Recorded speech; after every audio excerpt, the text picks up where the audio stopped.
கர்த்தருக்குள் பிரியமான தேவ ஜனங்களே, இயேசு ஜீவிக்கிறார் ஊழியத்தின் தலைமை போதகர் அம்மையார் ராஜேந்திரம் சார்பிலும் சபை சார்பிலும் என்னுடைய வாழ்த்துக்களை தெரிவித்துக் கொள்கிறேன்.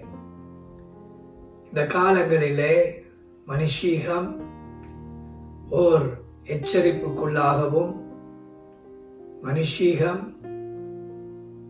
ஒரு பயங்கரமான சூழ்நிலைக்குள்ளேயும் கடந்து கொண்டு போகிறது. ஆனால் பொருளாதாரத்தை கருத்தில் கொண்டு சாதாரணமாய் நடைமுறையிலே எல்லா வேலைகளும் ஆரம்பிக்கப்பட்டு வருகிறது. ஆனாலும் மரணத்தின் கொடூரம், இந்த வைரஸ் மூலம் வந்த கொடூரம் இன்னும் நிற்கவில்லை. இன்று நேற்று அல்ல, காலகாலமாய் நம்முடைய வாழ்க்கையிலே பல சூழ்நிலைகள் தொடர்ந்து வருகிறது. அதிலே ஒன்றுதான் துக்கம். துக்கத்துக்கு அநேக விதமான பொருள்கள் உண்டு. கவலை, வேதனை, சஞ்சலம், சலனம் என்று பல பொருள்கள் உண்டு. இவை காலாகாலம் தொடர்ந்து மனுஷனை ஆட்டி படைக்கிறது. இந்த துக்கமானது ஒரு மனுஷனுடைய வாழ்க்கையை அழிக்கவும் கூடியது. ஆகவே இன்று துக்கப்படாதிருங்கள் என்கிற ஒரு பொருளிலே உங்களோடு சில வார்த்தைகளை பேச வேண்டும் என்று ஆவியிலே எழுதுதல் கொண்டதினால் உங்களோடு பேசுகிறேன். பல அனுபவங்கள் இன்று நேற்றல்ல காலாகாலமாய் மனுஷீக சமுதாயத்துக்குள்ளே வந்து போவதை போல இந்த துக்கமானதும் ஒவ்வொரு மனுஷீக வாழ்க்கைக்குள்ளும் சந்ததி சந்ததியாய் பரம்பரையாய் வருகிற வாழ்க்கைக்குள்ளே தொடர்ந்து மாறி மாறி வந்துதான் போகிறது. ஒரு மனிதனுடைய வாழ்க்கையிலே வித்தியாசமான துயரங்கள் வருகிறது.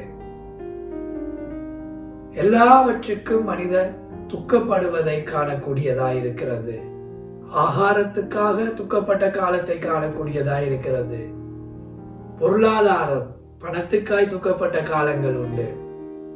சுகம், ஆரோக்கியத்துக்காய் துக்கப்பட்ட காலங்கள் உண்டு. வேலை வசதிகள் என்று அதற்காய் துக்கப்பட்ட காலங்கள் உண்டு. குடும்பம், அதனுடைய முறைகள், அதனுடைய தேவைகள் சந்திப்பது, இதற்காய் துக்கப்படுகிற காலங்களும் அனுபவங்களையும் உலகத்திலே பார்க்கிறோம்.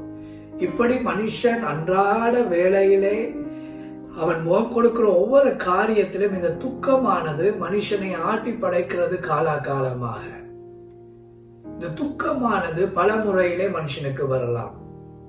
மனிதனுடைய ஒரு வார்த்தையினால் இன்னொரு மனிதன் துக்கப்படலாம். ஒரு மனிதனுடைய செயலின் மூலம் இன்னொரு மனிதன் துக்கப்படலாம்.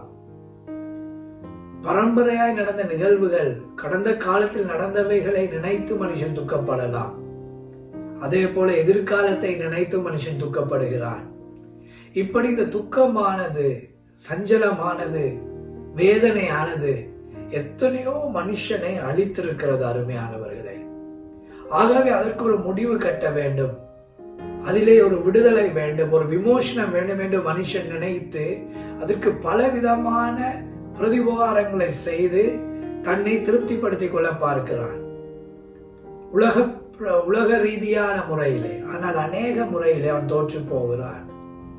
ஆனால் இந்த துக்கத்திலே வெற்றி கொள்ள ஒரு முறை உண்டு, இலகுவான ரகசிய முறை. அதுதான் ஆண்டவராகிய இயேசு என்கிற நாமத்திலே வைக்கிற விசுவாசம். ஆண்டவராகிய இயேசுவின் நாமத்திலே ஒரு மனுஷன் விசுவாசமாய் வாழும் பொழுது அவன் எந்த துக்கம் வந்தாலும் அடுத்த முறை அவன் எழுந்து நிற்கக்கூடியவனாய் மாறுவான். ஏனென்றால் ஆண்டவராகிய இயேசு என்கிற நாமம் மரணத்தை வென்ற நாமம், சோதனைகளையும் சாபங்களையும் ஜெயிக்கிற நாமம், துக்கத்தை சந்தோஷமாய் மாற்றக்கூடிய நாமம்.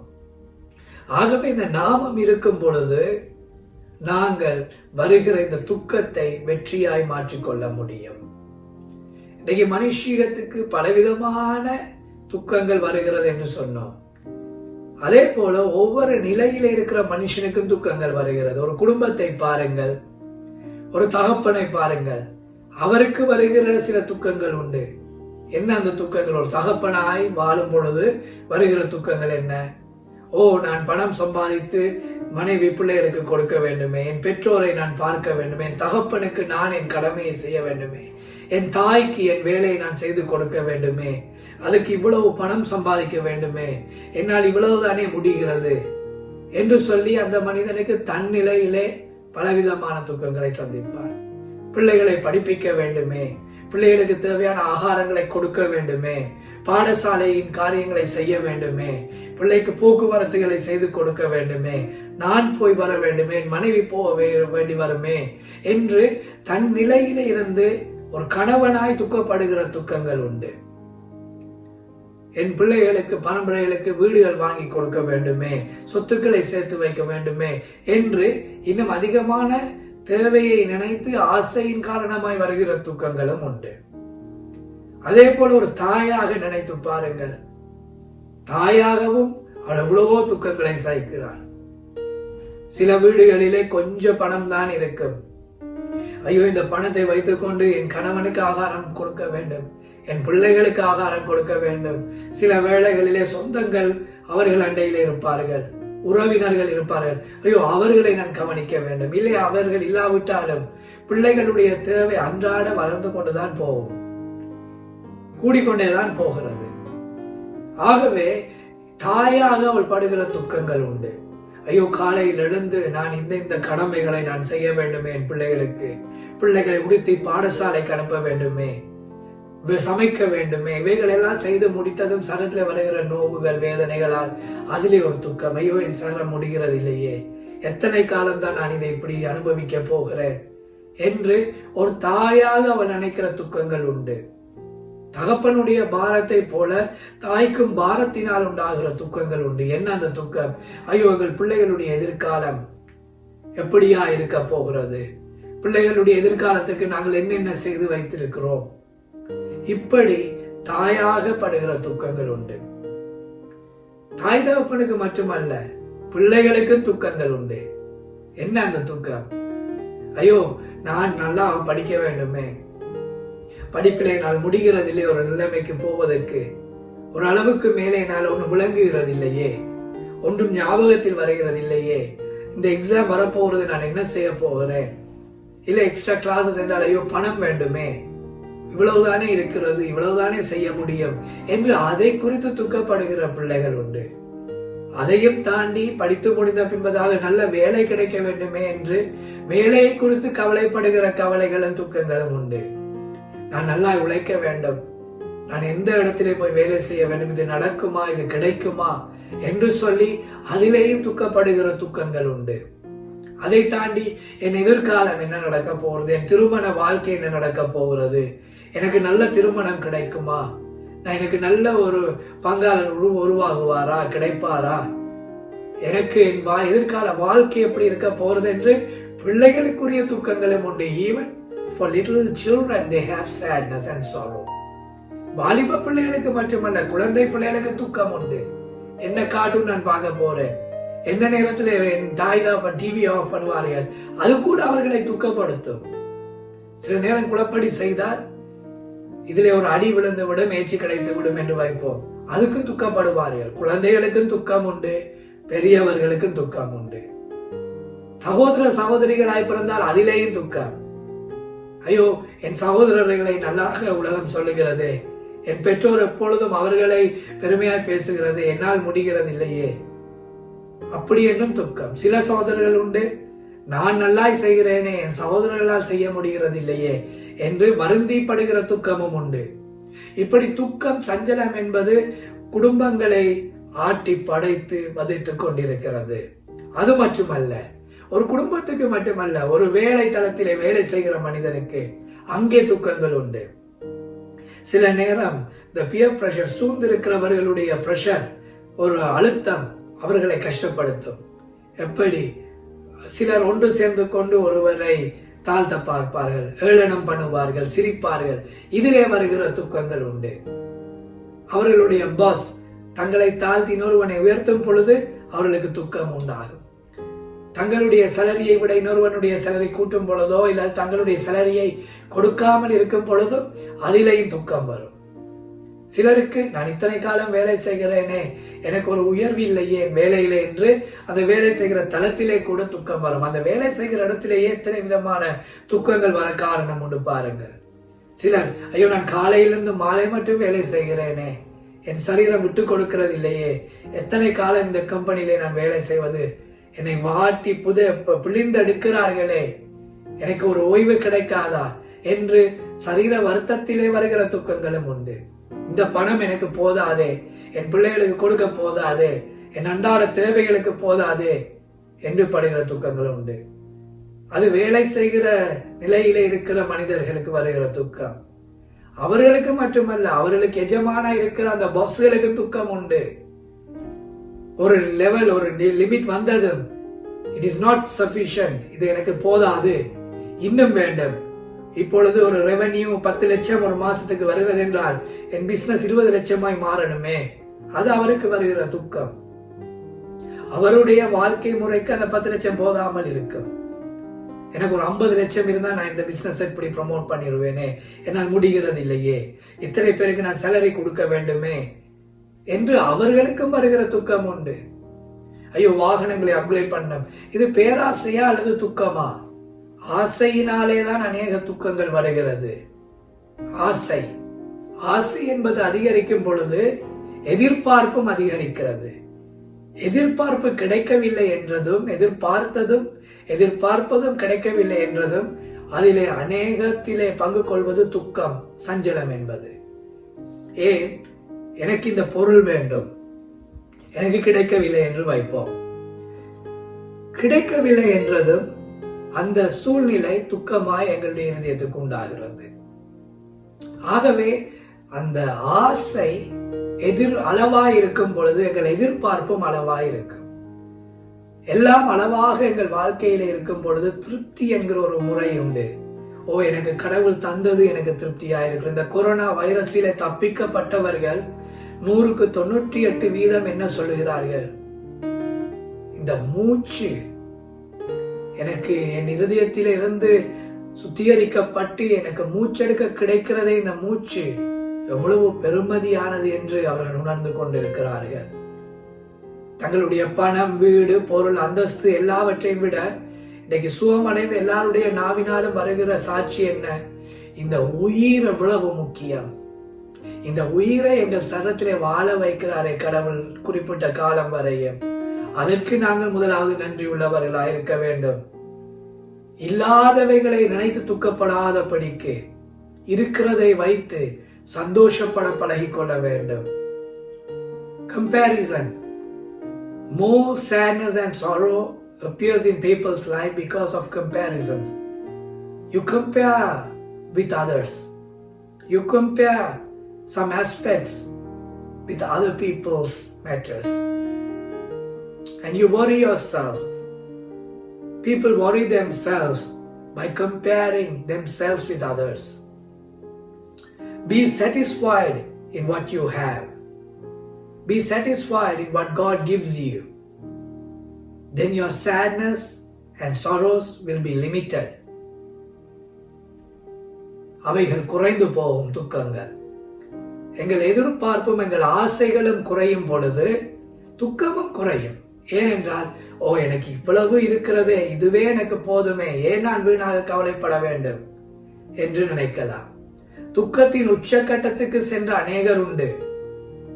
சாராள் என்கிற ஒரு பெண் வேதத்தில் எழுதப்பட்டிருக்கிறார். அவளுக்கு பிள்ளை இல்லை. அந்த காலங்களிலே, ஆதி காலங்களிலே பிள்ளை பெறாவிட்டால் கர்த்தர் அவர்களை தள்ளி விட்டார், புறம்பாக்கி விட்டார், சபித்து விட்டார் என்று அர்த்தம்.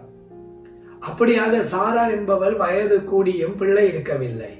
அது அவளை துக்கப்படுத்திக் கொண்டே எப்பொழுதும் இருக்கும்.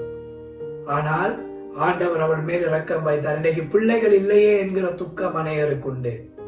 ஐயோ எல்லாரும் பிள்ளை பெறுகிறார்களே, எனக்கு ஒரு குழந்தையை தூக்க முடியவில்லை என்று துக்கம்.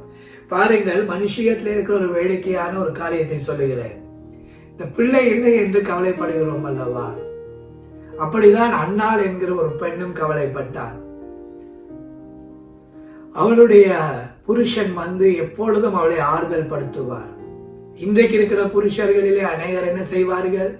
உனக்கு பிள்ளை இல்லையா, நான் விவாகரத்து செய்ய போகிறேன், எனக்கு பிள்ளை வேண்டும், உன்னால் பிள்ளை கொடுக்க முடியவில்லை, உன்னிலே நசல் உண்டு, உன் தாய் தகப்பன் சொல்லாமல் உன்னை திருமணம் முடித்து விட்டார்கள், எனக்கு போ, வீட்டை விட்டு வெளியே என்றெல்லாம் கடவுள் பயம் இல்லை என்று கடவுள் இல்லாத வாழ்க்கையிலே நடப்பதை காண்கிறோம்.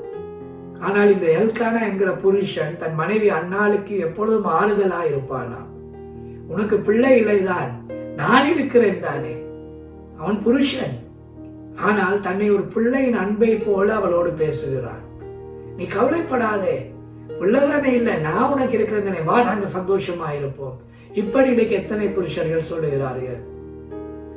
சில புருஷர்கள், உன் பெற்றோரிடம் பணம் வாங்கிட்டு வா, அப்ப நான் உன்னை நல்லா வைத்திருக்கிறேன். பெற்றோரிடம் பணம் வாங்கிட்டு வந்தா நீயே நல்லா வைக்க வேண்டும், அதுக்கு அவர்களே நல்லா வாழ்ந்துட்டு போயிடுவார்களே. பிச்சைய வித்தியாசமான முறையில் ஒரு ஈகோ ஸ்டைலே கேட்கிறார்கள். பிச்சைய எடுப்பது பிச்சை, அதை ஒரு கௌரவமான முறையில பேசி காட்டுறாங்க. உன் தாய் தகப்பனிடம் இத்தனை லட்சம் கோடி வாங்கிட்டு வா, அப்ப நான் சந்தோஷமா இருப்பேன். பணத்துக்கா திருமணம் முடித்தாய்? பணத்துக்கா பிள்ளைகளை பெற்றாய்? கணவன் மனைவி என்கிற பந்தத்திலே வாழ திருமணம் முடித்து சந்தோஷமா உங்கள் சந்ததியை பெருக்கி தேவனை சேவிக்க பழகுங்கள். உலகத்தின் மாயையான நினைவுக்கு போகாதபடி தெய்வீகத்துக்குள்ளே வாழ பழகுங்கள். அப்பொழுது எல்லாம் திருப்தியோடு இருக்கு. ஆகவே இந்த எல்கானா என்கிற புருஷன் எப்பொழுது சொல்லுவான், 10 குமாரரை பார்க்கிலும் நான் உனக்கு விசேஷித்தவன் அல்லவா? 10 பிள்ளைகள் வீட்டை ஓடி விளையாடி சந்தோஷமா இருக்கிற அன்பை விட என் அன்பு உனக்கு பெருமதி அல்லவா என்று சொல்லி இந்த எல்கானா திருப்திப்படுத்தான். இன்றைக்கு அப்படியா? புருஷர்கள் வருவார்கள், வேலை முடித்து பொண்டாட்டி வீட்டை இருக்கிறதா என்றே தெரியாது, அப்படி ஒரு நிலைமையிலே வாழுவார்கள். சில புருஷர்கள் பொண்டாட்டி காலையிலிருந்து கஷ்டப்பட்டு பிள்ளைகளை வளர்த்து நடத்தி எல்லா கடமை செஞ்சு சமைத்து வைத்தாலும் அதை மதிப்பதே இல்லை. சாப்பாட்டை தூக்கி வீசுவது, அங்கே ஒரு மனுஷனோட சண்டை பிடிப்பது, பொண்டாட்டியோட சண்டை பிடிப்பது. ஏன்? இதுவா சாப்பாடு? அவளும் உன்னை போல கஷ்டப்படுகிறார் என்பதை நினைப்பதில்லை. அதே போல சில மனைவிகளும் கஷ்டப்பட்டு வருகிற புருஷர்களை மதிப்பதில்லை. நீ காலையில இருந்து எங்க போன? காலையில இருந்து வேலைக்கு போனாதானே காசு வரும், எதையாவது ஒன்றை செய்தாதானே பணம் வரும். என்ன ஆடிட்டு வாரியா? இந்தா இருக்கிறத சாப்பிடு, அப்படி என்று சொல்லி மதிக்காத மனைவிகளும் உண்டு. அதுவே வேண்டாம், அவைகளெல்லாம் உங்கள் வாழ்க்கையிலே வேண்டாம். கணவன் மனைவி என்கிற பந்தத்திலே அன்பாய் வாழ பழகுங்கள். ஒருவருடைய கஷ்டத்தை உணர்ந்து வாழ்வதுதான் கணவன் மனைவி என்கிற உறவு. ஒருவருடைய குறைவிலே ஒருவரை தாங்கிக் கொள்வதுதான் கணவன் மனைவி என்கிற உறவு. நீ எனக்கு இப்படி செய்ததினால் நான் உனக்கு அப்படி செய்கிறேன். இது இப்படி போட்டி போட்டு 10 வருஷம் 20 வருஷம் 30 வருஷம் சந்தோஷம் இல்லாமல் வாழ்ந்த குடும்பங்களை கண்டிருக்கிறோம். உன் குடும்பம் எனக்கு இதை செய்ததினால் நான் உனக்கு இதை செய்கிறேன், நீ இப்படி பேசினதினால் நான் உனக்கு இப்படி பேசுகிறேன். பழி வாங்குதலை விட்டு விடுங்கள். வாழ போகிற காலம் கொஞ்சம், சந்தோஷமாய் வாழ பழகுங்கள். சந்தோஷமாய் வாழ தெரியாதவனுக்குத்தான் துக்கம் என்பது ஒரு பயங்கர பாரமான கிரீடம் போல தலையிலே இருக்கும். அவன் எங்கு அசைந்தாலும் அந்த பாரம் அவனை விடாது. கர்த்தர் தந்த உயிரிலே சந்தோஷமாய் வாழ பழகுங்கள். இந்த கொரோனா வைரஸிலே 3 லட்சத்துக்கு மேலே ஜனங்கள் மரித்த பொழுது எங்களை உயிரோட வைத்தாரே கடவுள், அதற்கு நன்றியாய் வாழுவோம். அவர்கள் சொல்லுகிறார்கள், ஐயோ இந்த உயிர் எவ்வளவு பெருமதியானது, இந்த மூச்சு எவ்வளவு பெருமதியானது. யார் தருகிறார்? தெய்வம். சயின்ஸ் சொல்லுகிறது படி இயற்கையாய் நடக்கிறதா? இல்லை. உயிருக்கு அதிபதியான தெய்வம் அந்த உயிரை மனிதனுடைய வாழ்க்கையிலே வைத்திருக்கிறார். ஆகவே துக்கம் என்பதை உங்களை ஆளுகை செய்ய விடாதீங்க. ஐயோ எதிர்காலம் எதிர்காலம் எதிர்காலம் என்று எதிர்காலத்தை நினைத்தே கவலைப்பட்டு துக்கப்படுகிறவர்கள் உண்டு. 2 கரடிகள் ஒரு காட்டுக்குள்ளே இருந்ததா, அவைகள் வாழும் பொழுது பயங்கரமான உஷ்ணம் ஒரு காலம். என்னடா என்று பார்த்தால் காட்டுத்தீ பரவி விட்டது. காட்டுத்தீ வந்து கொண்டிருக்கிறது, கிட்டே கிட்டே கிட்டே வந்து விட்டது. ஆனால் கொஞ்சம் தூரம் உண்டு ஓடி தப்பித்துக் கொள்ள. இந்த கரடி ஒன்று நினைத்ததா, இல்லை இல்லை இன்னும் கொஞ்சத்திலே நாங்கள் 2 பேரும் செத்து போய் விடுவோம் என்று சொல்லி மற்ற கரடியை தள்ளி நெருப்பு கிட்டே விட்டு விட்டு தானும் பாய்ந்து செத்து விட்டதா. அவர்கள் செத்ததும் ஒரு 5 நிமிஷத்திலே தண்ணீர் மழை வந்து விட்டது. மழை வந்து காட்டுத்தீ எல்லாம் நின்று விட்டது. அந்த காட்டுத்தீ இன்னும் வருவதற்கு கொஞ்சம் தூரம் இருந்தது. அவ்வளவுக்கு பொறுமையா இருந்திருந்தால் 2 பேரும் உயிர் வாழ்ந்திருக்கலாம். தாங்கள் எடுத்த ஒரு அவசர முடிவு துக்கத்தின் உச்சக்கட்டத்தின் மரணத்திலே கொண்டு போய் முடித்தது. இன்றைக்கு துக்கமானது அநேகரை மரணத்துக்குள்ள ஆக்கி இருக்கிறது. அருமையானவர்களே, இன்றைக்கு சுயசைடுக்கு முக்கிய காரணம் என்ன? டிப்ரெஷன் என்று சொல்வார்கள், ஆன்சைட்டி என்று சொல்வார்கள், பலவிதமான பொருள்களை சொல்லுவார்கள். அதில் பின்னணியில் இருப்பது என்ன? இந்த துக்கம், சஞ்சலம். இது ஏன் நான் வாழ்வது? என் வாழ்வை அழித்துக் கொள்ளட்டும். அது இந்த துக்கத்துக்கு காரணம், இந்த மரணத்துக்கு, தற்கொலைக்கு காரணம் பிசாசு, சத்துரு. இவன் உன் இருதயத்திலே பேசுவார், நீக்கு வாழ முடியாது, செத்து போ, இவ்வளவுதான் உன்னுடைய வாழ்க்கை, முடிந்து விட்டது, மரித்து போ, உனக்கு இனி எதிர்காலம் இல்லை, உன் வாழ்க்கை முடிகிறது என்று இந்த துக்கம் என்கிற டிப்ரெஷனை, இந்த துக்கம் என்கிற ஆன்சைட்டிஸை, இந்த துக்கம் என்கிற டிலூஷன்ஸை இருதயத்திலே போட்டு போட்டு ஆழமாக பதிய வைத்து மனுஷனை கொண்டு விடுகிறான். ஆகவேதான் இயேசு என்கிற நாமத்திலே வாழ பழகுங்கள். கர்த்தர் தந்ததை வைத்து சந்தோஷமாய் இருக்க பண்ணுங்கள்.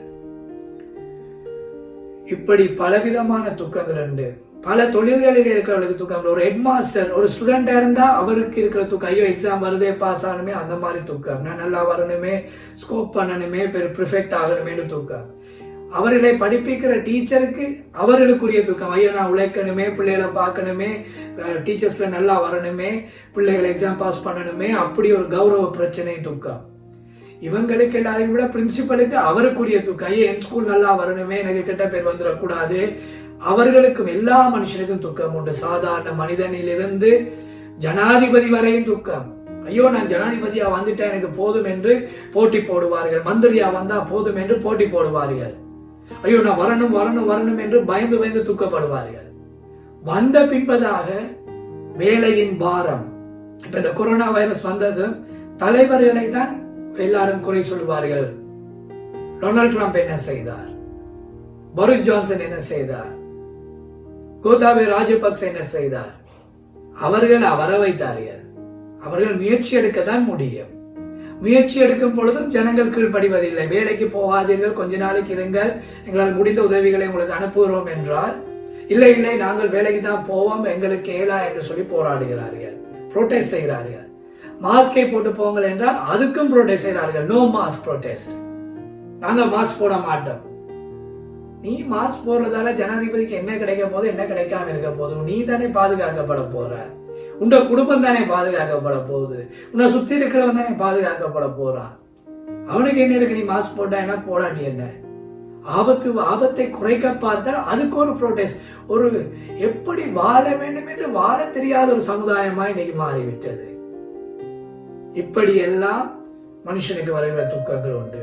சங்கீதம் 137 அதிகாரம் 1 வசனத்திலே இப்படியாய் சொல்லப்படுது. 1, 2 வசனங்களிலே இஸ்ரவேல் ஜனங்கள் அடிமைகளாய் இருந்து கொண்டு போகப்படும் பொழுது பாபிலோனுக்கு இந்த வசனங்களை சொல்லுகிறார்கள். நாங்கள் பாபிலோன் ஆற்றங்கரை அருகே அமர்ந்திருந்தோம், அப்பொழுது எங்கள் தேசத்தை குறித்து நாங்கள் அழுதோம், எங்கள் இஸ்ரவேல் நாட்டை குறித்து அழுதோம். இந்த இஸ்ரவேல் ஜனங்கள் எகிப்திலிருந்து அடிமைகளாய் வந்த பொழுதும் முறுமுறுத்தார்கள். அவர்கள் சந்தோஷமாய் இருக்க அவர்களுக்கு தெரியவில்லை. எனக்கு ஆகாரம் இல்லை, தண்ணி இல்லைன்னு முறுமுறுத்தார்கள். நாங்கள் எகிப்திலே வெங்காயம் சாப்பிட்டோம், இறைச்சி சாப்பிட்டோம் என்று சொன்னார்கள். எகிப்திலே இருக்கும் பொழுது ஐயோ என்னை அடிமைப்படுத்துறானே அடிமைப்படுத்துறானே என்று துக்கப்பட்டார்கள். அவர்களை விடுதலையாக்கி கொண்டு வந்தது இப்ப சாப்பாடு இல்லையே சாப்பாடு இல்லையே என்று துக்கப்பட்டார்கள். எங்களுக்கு ஒரு சொந்த நாடு இல்லை என்று துக்கப்பட்டார்கள். சரி, 40 வருஷத்துக்கு பிறகு சொந்த நாட்டை கொடுத்தார்கள். அங்கேயும் அவர்களுக்கு துக்கம் போகவில்லை. இதுவா நாடு? இதிலேயா வாழுவது? அந்நிய தெய்வங்களை கொண்டு வந்தார்கள், தெய்வத்தை கோபப்படுத்தினார்கள், மீண்டும் அடிமைகளாய் போனார்கள். அப்பொழுதுதான் இந்த by the rivers of Babylon என்கிற ஒரு பாடல் நீங்கள் அறிந்திருப்பீர்கள். பப்பாடல், பப்பாடகர்கள் பாடினார்கள். அது வேத வசனத்தின் பாடகர்கள் பாடல். சங்கீதம் 137 அதிகாரம் 1-4 வசனம் தான் அந்த பாடலுக்குரிய வார்த்தைகள் இருக்கிறது. By the rivers of Babylon where we sat down, என்று நாங்கள் பாபிலோன் நதி அருகே அமர்ந்திருந்தோம், அப்பொழுது எங்களை அடிமைப்படுத்தினவர்கள் எங்களுக்கு தங்களுடைய தேசிய கீதங்கள், தங்களுடைய கீதங்கள், எங்களுடைய கீதங்களை பாட சொன்னார்கள். நாங்களோ துக்கப்பட்டோம். எப்படி அந்நிய தேசத்திலே தேவனுடைய பாடல்களை பாடுவது என்று துக்கப்பட்டோமா? தேசத்திலே சுதந்திரமாய் இருக்க விட்ட பொழுது சுதந்திரமா இருக்க தெரியல. கடவுளை நம்பி வாழன்ற நேரம் நம்பி வாழ தெரியல. கடவுள் அந்த சந்தோஷத்தோட வாழண்டா வாழ தெரியல. அடிமையாயினது.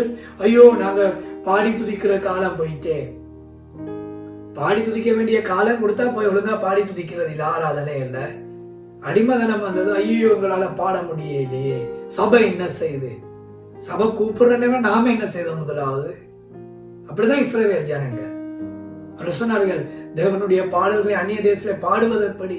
நாங்கள் துக்கமா இருக்கிறோமே, எங்கள் தேசத்தை குறித்து துக்கப்படுகிறோமே. தேசங்களை குறித்து துக்கம். ஐயோ இந்த நாட்டுல நான் எப்படி வாழ்வது? எனக்கு மட்டும் ஒரு விசா கிடைச்சிட்டுண்டா நான் போய் என்னெல்லாம் செஞ்சிருவேன். அமெரிக்கா போயிட்டேன்டா போதும், லைஃபே மாறிடும். சரியா ஏதோ முண்டிக்கிட்டி விசா எடுத்து அமெரிக்கா போயாச்சு, படிச்சாச்சு. ஐயோ படிக்கிறதுக்கு காசு இல்லையா, அதுக்கு ஒரு துக்கம். சரி காசு எல்லாம் வந்ததும் ஐயோ ஒரு வேலை கிடைக்கணுமே, நல்ல வேலையிலேயே போய் இந்த ஹாட் ஜாப் செய்யறனே, பர்கர் கடையில வேலை செய்யறனே, மப் பண்றனே, கிளீன் பண்றனே, அதுல ஒரு துக்கம். நான் இந்த வீட்டை நாட்டுல இருந்திருந்தா இந்த கவலையெல்லாம் எனக்கு இல்லையே. சரி அதை தாண்டி ஒரு வேலை கிடைச்சிச்சு, இப்ப எனக்கு ஒரு மனைவி வேணும்ன்ற ஒரு தூக்கம், எனக்கு ஒரு குடும்பம் வேணும்னு தூக்கம். அதுல ஒழுங்கானதை கண்டுபிடிக்கிறதுக்கு ஒரு காலம் போயிடும். சரி கண்டுபிடிச்சு பிள்ளைகளாம் பேசிட்டா ஐயோ இப்ப டபுள் ஜாப் செய்யணுமே, வீட்டுட லோன் கட்டணுமே, காருக்கு இன்சூரன்ஸ் கட்டணுமே, காரை வாங்கணுமே, வீடை வாங்கணுமே, அதுக்கு ஒரு துக்கம். மனுஷனுக்கு துக்கம் என்பது ஒரு முடிவில்லாமல் போய்கொண்டிருக்கிறது. ஆகவே இருக்கிறதை வைத்து வாழ பழகுங்கள். நான் நினைக்கிறேன் எங்களுடைய இலங்கை சபையில இருந்து எங்களுடைய பிள்ளைகள் இப்பொழுது லைவுக்கு வந்திருக்கிறார்கள். அவர்களுடைய ஊழியத்தையும் நாங்கள் பார்க்க போகிறோம். இந்த துக்கம் மனுஷீகத்துக்குள்ளே வந்து ஆளுகை செய்வதனால் அதுக்குரிய ஒரு பாடலை பார்ப்போம். அருமையானவர்களே, துக்கம் என்பது மனுஷியத்துக்கு வரும். மனுஷீகத்துக்குள்ளே தலைவிரித்து ஓடிக்கொண்டிருக்கிறது. ஆனால் அதில் இந்த விடுதலை பெற ஆண்டவராகிய இயேசுவின் நாமம் உண்டு. இந்த பாடல் அருமையான பாடல் சொல்கிறது, தொல்லை கஷ்டங்கள் சூழ்ந்துரும், எல்லா இடமும் சூழ்ந்துரும், துன்பம் துக்கம் வரும். மனுஷனுக்கு இன்பமாய் இருக்க நினைத்தாலும் இன்பத்திலும் துன்பம் உண்டாகிவிடும். இருளாய் தோன்றும் எங்கு பார்த்தாலும் இருளாய் இருக்கும் வாழ்க்கையில. எங்கால திரும்பினாலும் ஒரு எதிர்காலம் இல்ல, முன்னுக்கு பார்த்தாலும் எதிர்காலம் இல்ல, எங்க பார்த்தாலும் எதிர்காலம். சரி பின்னுக்கு போய் பார்ப்பேன், பின்னுக்கு பார்த்தாலும் ஒரு எதிர்காலம் இல்ல, எங்கும் துயரம் சூழ்ந்து கொள்ளும். ஆனால் ஆண்டவராகிய இயேசு அந்த துக்கத்தை சந்தோஷமாய் மாற்றக்கூடியவர் என்று இந்த பாடல் சொல்லுகிறது. ஆகவே இலங்கையில இருந்து எங்கள் பிள்ளைகள் இன்றைக்கு நேரடி ஒளிபரப்புக்கு வருகிறார்கள். அவர்கள் எங்களோடு சேர்ந்து ஊழியம் செய்கிறார்கள். How are you? How are you boys? Yeah, fine pastor. Thank you. இப்பொழுது இந்த பாடலை கேட்போம்.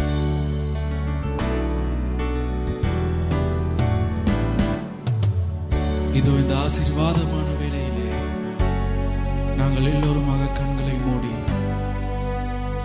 பரத்திலிருந்து ஜெயத்தை தருகிறதான தேவனை பார்த்து என்னோட வாழ்க்கையிலே அனைத்து நிந்தைகள், போராட்டங்கள், துக்கங்கள், சஞ்சலங்கள் வந்தாலும் இந்த காக்கும் வல்ல மீட்பர் பரத்தில் இருந்து எங்களுக்கு ஜெயத்தை தருகிறதுனாலே அவரை பார்த்து கண்களை மூடி ஒரு கணம் அவருடைய எல்லா காரியங்களையும் நினைத்து நாங்கள் பாடுவோம்.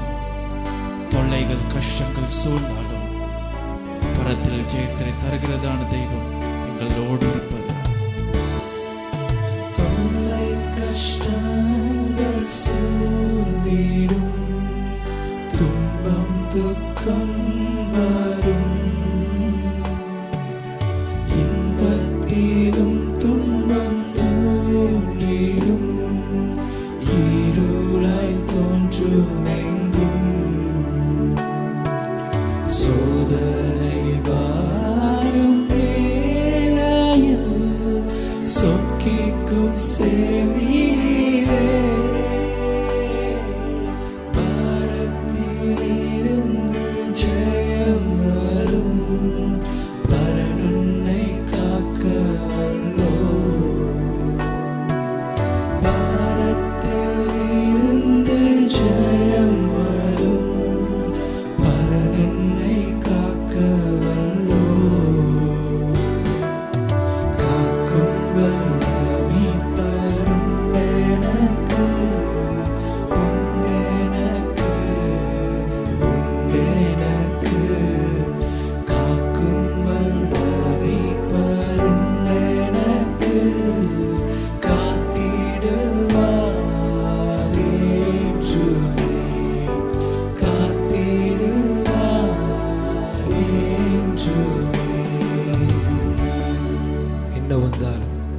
என்னதொரு சூழ்நிலையானாலும், உலகமே எங்களுக்கு எதிராக இருந்தாலும் கூட எல்லா சூழ்நிலையும் ஒளியேற்றும் தெய்வம் எங்கள் வாழ்க்கையில் என்றென்று ஒளியேற்றுவாராக.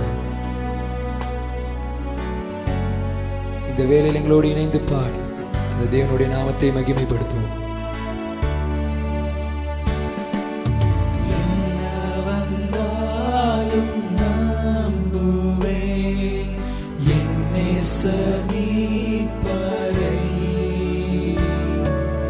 யார் கைவிட்டாலும் பேசுவே எனது இயேசுவை. அகலமான உயரம் எவ்வளவு கைத்தார். என்ன கஷ்டங்கள் வந்தாலும் அவர் என்னை கைவிட மாட்டார். என்ன கஷ்டங்கள் வந்தாலும் இயேசு என்னை கைவிட மாட்டார். காக்கும் வல்ல மீட்பர் உண்டெனக்கு, உண்டெனக்கு, உண்டெனக்கு. காக்கும் வல்ல மீட்பர் உண்டெனக்கு, காத்திடுவார் என்றுமே, காத்திடுவார் என்றுமே, காத்திடுவார் என்றுமே. இந்த பாடலை கேட்டீர்களே, எத்தனை அருமையான பாடல். தொல்லை கஷ்டங்கள் மனுஷனுடைய வாழ்க்கையிலே வரும், ஆனால் அதற்கு மேலாக தேவனுடைய அன்பு எங்களுக்கு போதுமா இருக்கிறது அருமையானவர்களே. ஆகவேதான் எங்கள் பிள்ளைகள் பாடினார்கள், என்ன வந்தாலும் நாங்கள் நம்புவோம் ஆண்டவரே, யார் கைவிட்டாலும் உம்மை பின்தொடர்ந்து செல்லுவோம், நாம் உம்மை விட்டு விலக மாட்டோம் ஆண்டவரே. அகலமால உயரமாய் நீர் எங்களிலே எவ்வளவு அன்பு வைத்தீர் என்று அருமையாக இந்த பாடல் சொல்வது போல அருமையாக எங்கள் பிள்ளைகள் பாடினார்களே. அவரிலே அன்பு வைத்துக் கொண்டீர்களானால் அவருடைய அன்பை உணர்வீர்கள். எவ்வளவு பெருமதியானது. இந்த துக்கம் என்பது சாதாரணமானது அருமையானவர்களே. இந்த துக்கத்தினால் அநேகர் ஊழியத்தையே விட்டு போயிருக்கிறார்கள். எத்தனையோ ஜனங்கள் தங்கள் விசுவாச வாழ்க்கையில இருந்து விழுந்திருக்கிறார்கள். ஐயோ, கடவுளை தேடினால்தானே எங்களால் ஒரு முடிவை எடுக்க முடிகிறது, இல்லை மாம்சமாக மனுஷீக ரீதியில எடுக்க முடியல, ஆகவே நான் கஷ்டப்படுகிறேனே, கடவுளை விட்டு கொஞ்சம் விலகி இருப்போம். இந்த விசுவாச வாழ்க்கை வேண்டாம். விசுவாச வாழ்க்கை என்பது ஒடுக்கமான பாதையிலே செல்கிற பாதை வாழ்க்கை. போவது கடினம். ஒரு சிலர் தான் அதிலே கடைசி முறையும் போய் சேரலாம். சிலர் அநேக காலம் தேவனோடு வாழ்ந்து கடைசி காலத்திலே வருகிற சில துக்கங்களால் கடவுளை விட்டு போனவர்களும் உண்டு. மிக வேதனையா இருக்கு. என்னடா, ஒரு சின்ன துக்கத்துக்காக கடவுளை விட்டுட்டு போயிட்டாங்க. ஒரு சின்ன பணம் எங்கேயோ கிடைக்குதுன்னு கடவுளை மறுதளிச்சுட்டு போறாங்க. இல்ல, எங்களுக்கு துக்கமா இருந்துச்சு, பணம் இல்லைன்னா அவங்க பணம் தந்தாங்க, எங்களை மதம் மாற சொன்னாங்க, அங்க விட்டு போயிட்ட கடவுளை. நீ மதம் மாறு, ஆனா கடவுளுடைய உன் இருதயத்திலிருந்து கடவுளை தூக்கி வீசிட்டாத. துக்கம் என்பது இன்றைக்கு இருந்து நாளைக்கு போயிடும். ஊழியத்தையே துக்கத்தினால் விட்டவர்கள் உண்டு. எவ்வளவுதான் ஊழியம் செய்வது? எரேமியா சொல்லுகிறான், 20ஆம் அதிகாரம் எரேமியா 7ஆம் வசனத்திலிருந்து, என் ஆண்டவரை குறித்து பேசின நாளிலிருந்து நான் கதறுகிறேன். கொடூரம், கொடுமை, வேதனை என்று நான் கதறுகிறேன். ஊழியம் என்பது எவ்வளவு வேதனை உடையது தெரியுமா அருமையானவர்கள்? எல்லாம் நினைக்கிறாங்க ஊழியக்காரன், அப்பா அவங்க ஃபேமஸ், அவங்களுக்கு அது இருக்கு இது இருக்குன்னு. இல்ல, ஊழியக்காரன் படுகிற துக்கங்கள் அநேகம் சாதாரண மனுஷனை விட. ஆனால் அவர்கள் எப்படி அடுத்த நேரமும் தைரியமா வந்து நிற்கிறார்கள்? அவர்கள் தேவனோடு போய் சங்கமமாகி விடுவார்கள். எங்கள் துக்கங்களை எல்லாம் நாங்கள் யாருக்கு சொல்லுகிறோம் தெரியுமா? கடவுளுக்கு. இவர்கள் விழுந்து விடுவார்களோ என்று பார்த்து கொண்டிருப்பார்கள். நாங்க இவர்களை துக்கப்படுத்தி விட்டுட்டோம், இவர்களை கஷ்டப்படுத்தி விட்டுட்டோம், இனி இவங்க எழும்பவே மாட்டாங்கன்னு நினைப்பாங்க. அடுத்த நிமிஷத்துல வந்து நிற்பாங்க ஊழியக்காரன். எப்படி? கடவுள் எழுப்பி விடுவார். ஏன்?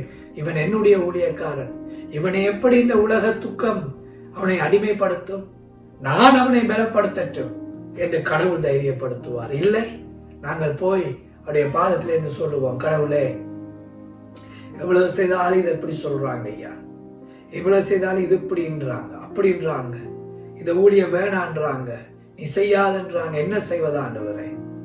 அவர் திடப்படுத்துவார், அவர் பேசுவார், அவர் ஆவிக்குள்ளே பேசுவார். எங்கள் துக்கங்கள் நாளைக்கு மாறிவிடும். இந்த துக்கத்தை தாண்டி அடுத்த நாள் விசுவாசத்தோடு ஜனங்களை திடப்படுத்துவோம். நாங்களும் மனுஷர்கள், எங்களுக்கும் தோல் உண்டு, நரம்பு உண்டு, தசை உண்டு, மிகம் உண்டு. நாங்களும் மனுஷர்கள். எவ்வளவு துக்கம் ஊழியத்திலே வரும் தெரியுமா? அதிலும் சுவிசேஷ ஊழியம் கடந்து சென்று சென்று செய்ய செய்ய உலகத்தில் சொல்ல முடியாத துக்கங்களை அனுபவிப்போம். மரணம் பக்கத்திலே வந்திருக்கு. என்ன ஆண்டவரே, நாங்க அவங்களோட சொத்துக்களை எடுத்தோமா, அவங்களோட காரியங்களை வஞ்சித்தோமா? ஒன்றும் இல்லையே.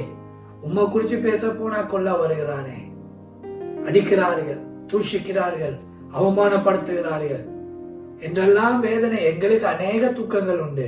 ஆனால் அடுத்த நேரம் எப்படி தைரியமாய் பேசுகிறோம்? ஆண்டவரில் வைக்கிற விசுவாசமும் எங்கள் பாரங்களை எல்லாம் அவருடைய பாதத்திலே வைத்து விடுவோம்.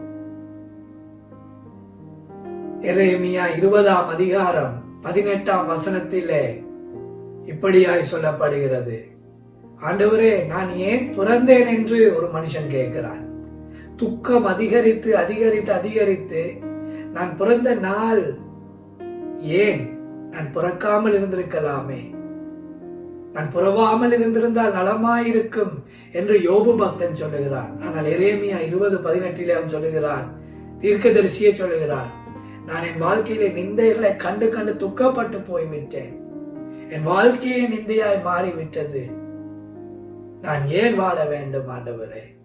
நான் பிறந்த நாள் ஏன் எழுதப்பட்டிருக்கிறது என்று அவன் கேட்கிறான். பர்த் சர்டிபிகேட்டை படி கேட்கிறான். நான் ஏன் ஆண்டவரை பிறந்தேன்? நான் பறக்காமல் இருந்திருந்தால் நலமாயிருக்குமே என்று நினைக்கிற அளவுக்கு கூட துக்கம் மனுஷனை கொண்டு செல்லும். தேவனுடைய வேதத்திலே அக்கினியை வானத்திலிருந்து பூமிக்கு இறக்கின ஒரு தீர்க்கதரிசி இருந்தார். அவருடைய பேர் எலியா. எந்த ராஜாவுக்கும் பயப்பட மாட்டான். ஆகாப் என்கிற ராஜாவுக்கு முன்னதாக போய் கடவுளை பற்றி பேசுவான். ஆகாப்பே, உனக்கு இப்படி நடக்க போறது, நீ கடவுளை விட்டு போய்விட்டாய். உன் தகப்பனை போல நீ ஊழியம் செய்யவில்லை, கடவுளை தேடவில்லை. உன் மூத்த தகப்பன்கள் தாவீதை போல நீ கடவுளுக்கு வேலை செய்யவில்லை, நீ நசரன், உனக்கு சாபம் வரப்போகிறது. தைரியமாய் பேசுகிற தீர்க்கதரிசி. பொய் தீர்க்கதரிசிகளுக்கு முன்பாக அக்கினியை சவாலோடு இறக்கி தெய்வத்தை நிரூபித்த மனிதன். ஆனால் மரணம் அவன் அண்டையிலே அடிக்கடி வந்து வந்து வந்து வந்து அவன் எங்கு போனாலும் அவனை கொல்ல தேடுவார்கள். ஏன்? சத்தியத்தை பேசுவதினால். அவனுக்கு வாழ்க்கையே வேண்டாம் என்று சொல்லி ஒரு குகைக்குள்ளே போய் ஒளிந்து கொண்டான். வேண்டாம், விட்டுருவோம் ஆண்டவரே, போதும். அவன் சொல்லுகிறான், என்னை எடுத்துக்கொள்ளும் என்று கூட எலியா கதறுகிறான். போதும் ஆண்டவரே, எடுத்துக்கொள்ளுங்க ஆண்டவரே. அப்பொழுது ஆண்டவரே அவனை தேடி வருகிறார். இதுதான் நாங்கள் சேவிக்கிற கடவுளுடைய அன்பு. சில நேரம் ஊழியக்காரர்களுக்கு உச்சக்கட்ட துக்கம் வந்து முடியாது என்ற ஒரு நிலைமை வரும் பொழுது அவருடைய அன்பு அப்படியே எங்களை அணைத்துக் கொள்வதை காணக்கூடும். அப்படியே வந்து அவர் அணைத்துக் கொள்ளுவார். துக்கம் எல்லாம் மறந்து இன்னும் நாங்கள் ஆண்டவருக்கு செய்ய வேண்டும். 10 செய்ததினாலேயா எங்க துக்கம் வந்து எங்களை தாழ்த்த பார்த்தது, நான் 100 செய்கிறேன் கடவுளுக்கு என்று சொல்லி வைராக்கியமாய் எழும்புவோம் வேண்டும். அவருடைய அன்பு துக்கத்தை மாற்றும், அதை திடப்படுத்தும். சில விசுவாசிகளை பார்த்தால் அப்படிதான். உங்களுக்கு எவ்வளவு போராட்டங்கள் வந்தது, எப்படி நீங்கள் நிற்கிறீர்கள் என்று கேட்பார்கள். எங்கள் ஊழியக்காரர்கள் எங்களை திடமாய் நடத்துகிறார்கள் வசனத்திலே. அந்த வசனம் யாருடையது? கடவுளுடையது. வசனம் துக்கத்தை உடைக்கும். தேவனுடைய வசனம் துக்கத்தின் நிறையிலிருந்து அவனை விடுதலையாக்கி கொண்டு வரும். அடுத்த நாள் இந்த விசுவாசி விழுந்துருவானோ என்று அந்நியன் பார்த்துட்டு இருப்பான். அவன் கடவுளை துதிச்சு பாடி கொண்டிருப்பான். எப்படி? விசுவாசத்தினால் ஜெயிப்பார்கள் துக்கத்தை. சஞ்சலம் உங்களை ஆளுகை செய்ய விடாதீர்கள். சலனங்கள், வேதனைகள் உங்களை ஆளுகை செய்ய விடாதீர்கள். துக்கம் முடிவல்ல. தெய்வம் ஒருவர் உண்டு. அவருடைய அன்பு போதும் உங்களுடைய துக்கத்தை மாற்ற. இது அழகான வசனம் சொல்லுகிறது. சங்கீதம் 90ஆம் அதிகாரம் 15ஆம் வசனம் இப்படி சொல்லுகிறது, பாருங்கள். தேவரீர் நாங்கள் துன்பத்தை கண்ட வருஷங்களுக்கு சமானமாய் எங்களை மகிழ்ச்சியாக்கும். For the days we saw the sorrow, make us glad. Make us rejoice, O Lord. We have seen sadness and sorrow through all those days.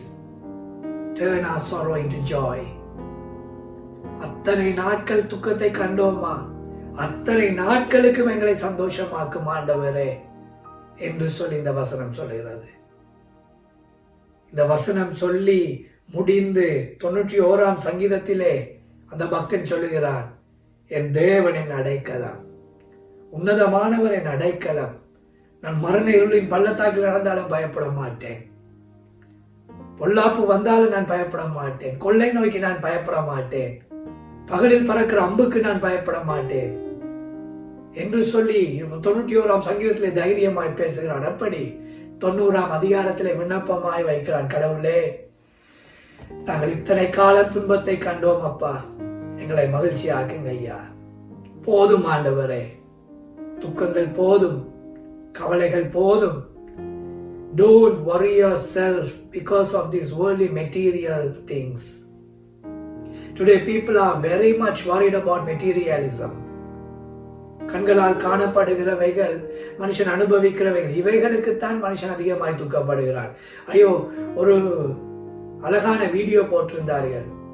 ஒரு பெரிய 777 போயிங் 777ல போற பிளேன்ல போகிற மனுஷனை பார்த்து ஒரு பிரைவேட் ஜெட் வைத்திருக்கிற மனுஷன் கவலைப்படுகிறார். என்னட்ட இருக்கிறது ஒரு 12 சீட்டர்ஸ் பிரைவேட் ஜெட், அவர்கிட்ட 777 போயிங் 777 இருக்கிறது. அந்த மனிதனை பார்த்து கீழே இருக்கிற ஒரு மனுஷன் கார்ல, பெரிய அழகான லம்போகினி கார்ல போறவன் கவலைப்படுறான். லம்போகினி கார் தானே இருக்கு, அந்த மனுஷன் பிரைவேட் ஜெட்ல போறானே. லம்போகினி கார்ல போறவனை பார்த்து சாதாரணமா ஒரு டப்பலாங் கார்ல போறவன் கவலைப்படுறான். ஐயோ, என்னட்ட கார் இருக்கா, நான் அவரோட லம்போகினி காரை போல என்கிட்ட இல்லையே. அந்த பழைய கார்ல போறவனை பார்த்து மோட்டார் பைக்ல போறவன் கவலைப்படுறான். ஐயோ, நான் எவ்வளவு நாள் என்ன கையை முறுக்கி வருது, அப்படி ஒரு கார் இருந்தா எனக்கு. அந்த மோட்டார் பைக்ல போறவனை பார்த்து சைக்கிள்ல போறவன் கவலைப்படுறான். எவ்வளவு நாள் தான் காலை உலக்கி போறது, அந்த மோட்டார் பைக் போல எனக்கு ஒரு பைக் இருந்தா என்ன அவன் கவலைப்படுறான். அந்த பைக்ல சைக்கிள்ல போறவனை பார்த்து நடந்து போறவன் கவலைப்படுறான். ஐயோ, எனக்கு ஒரு சைக்கிள் இருந்தா போதுமே, நான் ஸ்பீடா என்ன வாழ்க்கை இவ்வளவு தூரம் தான் நடக்கிறதுன்னா. இந்த நடக்கிறவனை பார்த்து ஒருத்தன் கவலைப்படுறான். இந்த வீடியோ அழகாக திரும்பி பார்த்தா அந்த ஆள் வீல் சேர்ல உட்கார்ந்துருக்கிறான். எனக்கு 2 கால் இருந்தா இவ்வளவு போதும், நான் நடந்து இந்த வேலையில செய்வேனே. அந்த கால் இல்லாதவன வீல் சேர்ல இருக்கிறவன பார்த்து ஒருத்தன் கவலைப்பட்டு இருக்கிறான். யாரு?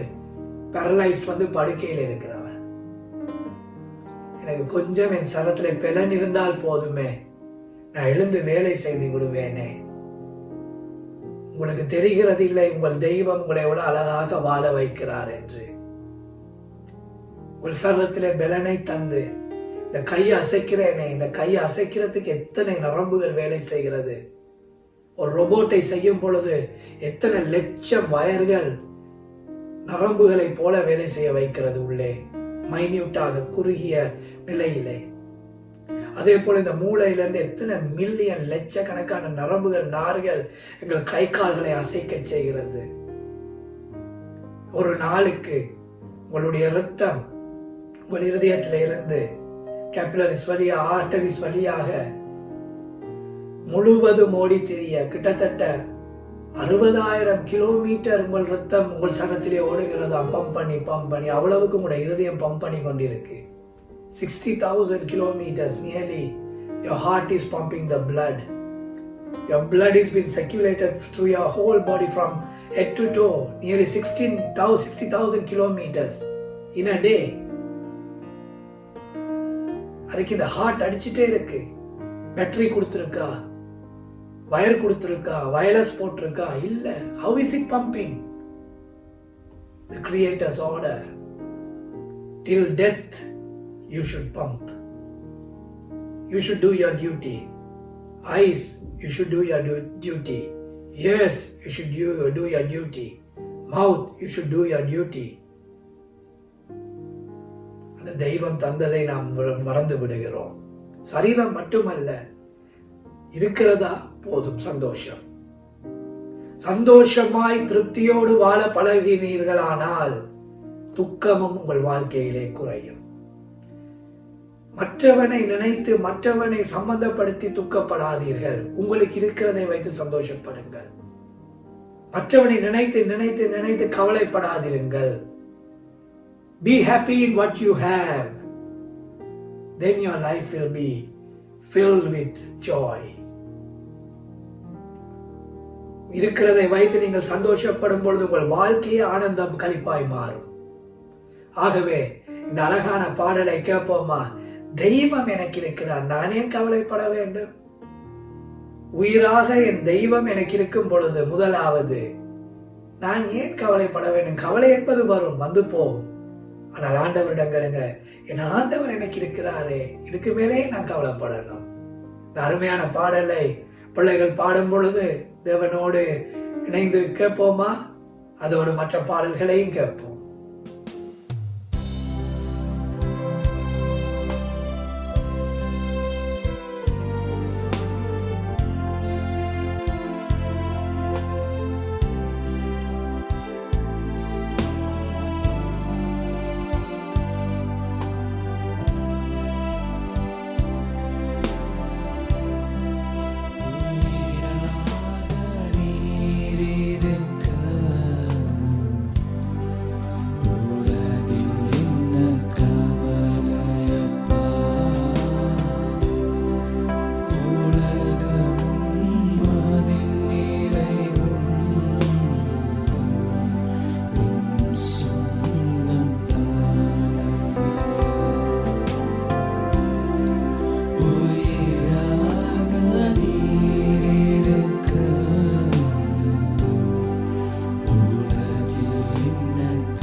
இந்த பாடல்களை எத்தனை அருமையாக சொல்லுகிறது பார்த்தீர்களா?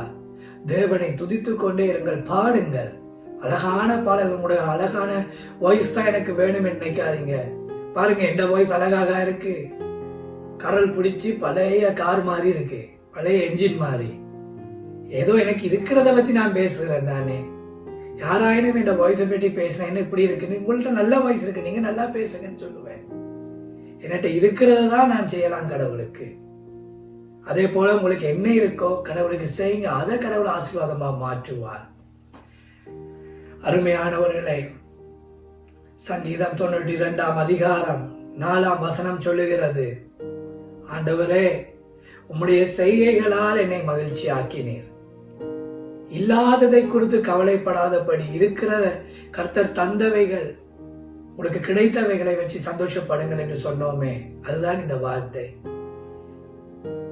கர்த்தாவே உம்முடைய செய்கைகளால் என்னை நீர் மகிழ்ச்சி ஆக்கினீர். உயிர் வாழ வைத்ததே பெரியதப்பா. அதுக்கு மேலே நீர் எல்லாம் எனக்கு தந்திருக்கிறீரே. இந்த துக்கம் எனக்கு வேண்டாம், துயரம் வேண்டாம். எனக்கு நீர் தந்தது போதும். என் ஆசை, என் தேவை, என் எதிர்பார்ப்பு கூடியதினால் தான் ஆண்டவரே எது கிடைத்தாலும் எனக்கு போதாது போதாது போதாது என்று இருந்தது. என்னுடைய எதிர்பார்ப்பு அவ்வளவா இருந்தது. இது முடிந்தால் இது வேணும், இது முடிந்தால் இது வேணும் என்று நான் எதிர்பார்த்து விட்டேன் ஆண்டவரே. ஆனால் நீ நடத்தி வந்த பாதைகளை நான் திரும்பி பார்க்கிறேன் அப்பா.